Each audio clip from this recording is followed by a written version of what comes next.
bagaimana sih kita sebagai orang tua ini bisa mendidik anak-anak kita atau generasi kita agar tidak menjadi pelaku bullying, mungkin diawali dari pendidikan dari rumah seperti apa, Kak, mungkin bisa disampaikan. Oke, baik. Yang pertama adalah tentang pola asuh. Ya, sekali lagi pola asuh itu sangat penting sekali karena pondasi dari karakter kepribadian adalah yang terbanyak dari rumah, dari orang terdekat, dari orang tua. Karena eh, ketika bayi ya, yang baru dilihat adalah orang terdekatnya yaitu ibunya. Ya, dari situ sudah terbentuklah suatu program parenting ya atau program pengasuhan. Nah, itu dimulainya bagaimana membentuk karakter, membentuk bagaimana pembentukan moral. Nah, artinya keberfungsian keluarga sangat diperlukan untuk dapat menghindari perilaku bullying dan memunculkan pelaku bullying. Nah, keberfungsian keluarga itu seperti apa? Ya, keterbukaan komunikasi, ya, kemudian menjadi apa ya? Menjadi modeling terhadap anak, ya, kemudian mendengarkan anak, terlibat dengan aktivitas anak. Jadi menganggap anak itu sebagai bukan ini ya, bukan menjadi satu hal yang kadang-kadang kita sebagai orang tua itu seringkali itu anak itu adalah apa ya, sesuai dengan aku ya, jadi sesuai dengan ini anakku ya, jadi tak bentuk aku. Nah, padahal enggak ya, kita harus tahu hak anak ya.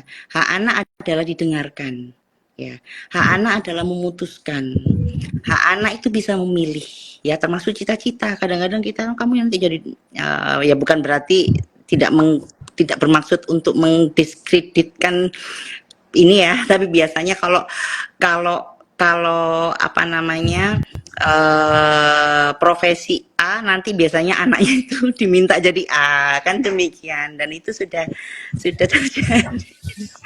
Kadang-kadang si anak nggak mau, biasanya demikian ya, tidak semua ya Kak Diki ya, tapi mudah-mudahan dengan apa ya istilahnya, kita harus pahami bahwa keberfungsian keluarga, keterbukaan, terus bagaimana keluarga itu bisa menjadi modeling untuk si anak, itu sangat penting sekali ya, termasuk apa ya istilahnya menanamkan suatu pendidikan karakter. Nah, ini penting nih ya Kak Diki ya, pendidikan karakter itu seperti apa ya, kita harus mengenalkan empati kepada anak. Nah, kita harus mengenalkan empati, menanamkan moral-moral ya, kemudian mengajarkan tentang asertif. Nah, ini penting Kak Diki untuk anak ketika kita itu orang timur ya. Biasanya mendolmburi ya, biasanya sih Kak Diki, nggak semuanya.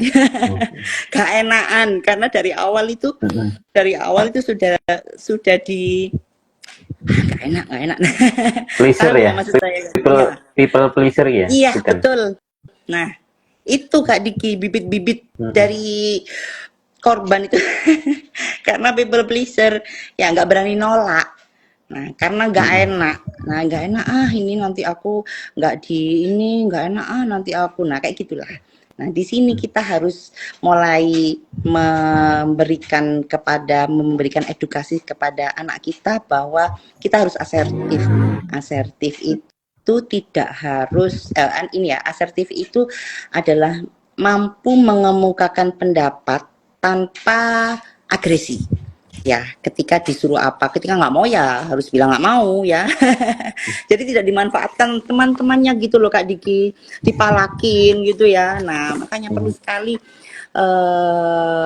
menanamkan konsep diri ini penting ya Kak Diki ya, supaya anak itu percaya diri. Ya, dengan percaya diri ini bisa dilakukan dengan banyak hal. Salah satunya adalah membiarkan anak untuk menerima konsekuensi dan belajar memutuskan, bertanggung jawab. Kadang generasi sekarang itu yang kita ketahui adalah generasi stroberi ya. Bahasa kerennya kan biasanya generasi stroberi, dikit-dikit gak bisa, dikit-dikit udah langsung ah nggak mau, ah nggak bisa. Nah, apalagi kan zaman sekarang kan dimana dimudahkan semuanya ya. Akhirnya kan anak-anak zaman sekarang memang pintar-pintar ya Kak Diki ya, tapi itu tadi rentan terhadap hal-hal demikian. Nah, ini nih yang pentingnya itu kita harus sebagai orang tua perlu untuk membiarkan anak belajar berbuat salah. Maksudnya itu biarkan anak belajar, nggak apa-apa. Gitu loh. Kamu dihukum guru karena kamu melakukan kesalahan ya itu harus tanggung jawab.